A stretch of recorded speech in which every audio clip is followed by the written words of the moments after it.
Hi guys, hope all of us are doing great. In this specific discussion, we're going to look at the concept of solids of revolution.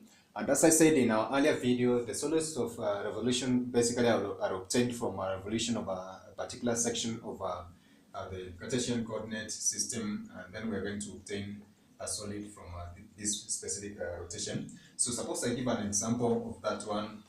I can be able to give this Cartesian coordinate system of some specific points and perhaps a curve which is going to be given as such. So suppose I consider the region bounded by the x-axis and the graph of the equation which I can be able to give as y is equals x squared plus 1. So therefore I can be able to give this region that is bounded between the values of x for -1 and +1 given as such. So this is going to describe an area that is bounded by the curve that I'm going to illustrate using those shaded, or that shaded part, which is going to be given as such. So suppose I assume that this is the origin, and this specific part or the region is revolved about the x-axis. Then we're going to obtain a solid of a revolution, which is going to be described.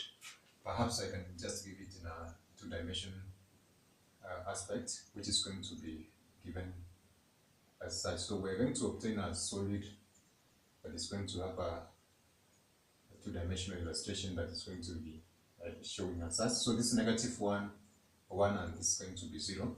And this is the graph of y is equals x squared plus 1 given as that. So this is a y and this is the x-axis. So the revolution that is going to be achieved from this is going to give us a figure that is going to be shown as that. So for us to find the volume of this specific solid of revolution, we had given a general formula for this specific volume and said that this can be illustrated as the volume of the integral for the intervals of a and b, given as pi, and then the square of the function of fx dx given as such. So from the illustration of the general formula for a disk that we had given in our first case, therefore this is going to give us a product that is going to be given as such.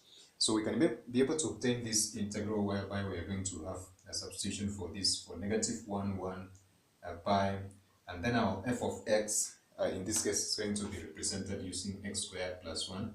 So the square of that one, and then we're going to have this one given as dx. So from our laws of integration, we can be able to give this one. So they are from our algebra, which is the square of this, we can be able to give that a specific volume as an integral -1, 1 of pi into. So this is going to be the square of, so from x raised to power 4 plus 2x square plus 1, which is a product of the square in between here, and then we are going to have dx given as such.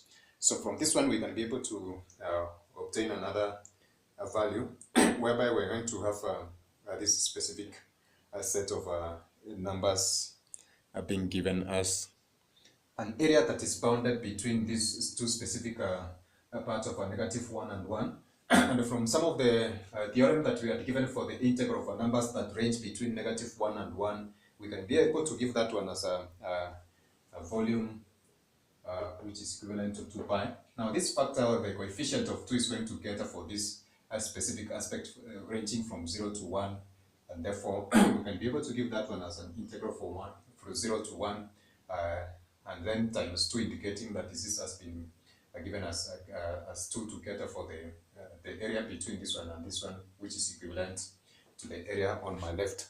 Or suppose we consider in this particular aspect the area that is above the x-axis from the origin and below. It's just twice as the same. So therefore the integrals are going to range between 0 and the one given as such, and that is going to be the integral for this specific value whereby I've taken the constants out. So therefore we're going to have it x power 4 plus 2x squared plus 1 dx given as such.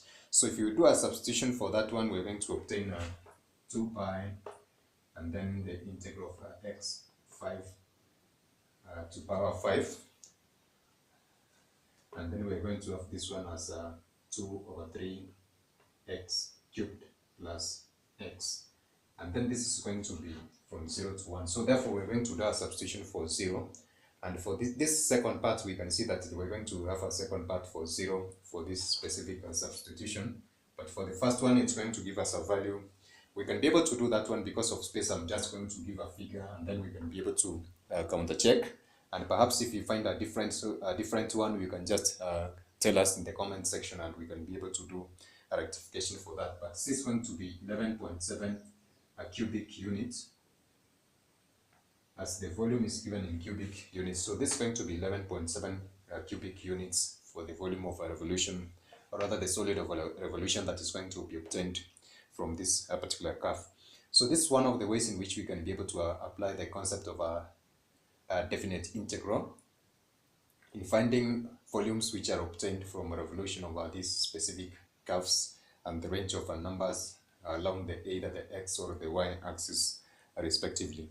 So catch us in our next videos. We're going to look at different aspects and applications of a definite integral, and of course we are going to appreciate fully how we can be able to, of course, obtain other aspects of area, services, and perhaps volume of different shapes and solids, as we have indicated, or rather as we have done for this specific discussion. So that is it for now, guys. Bye, God bless.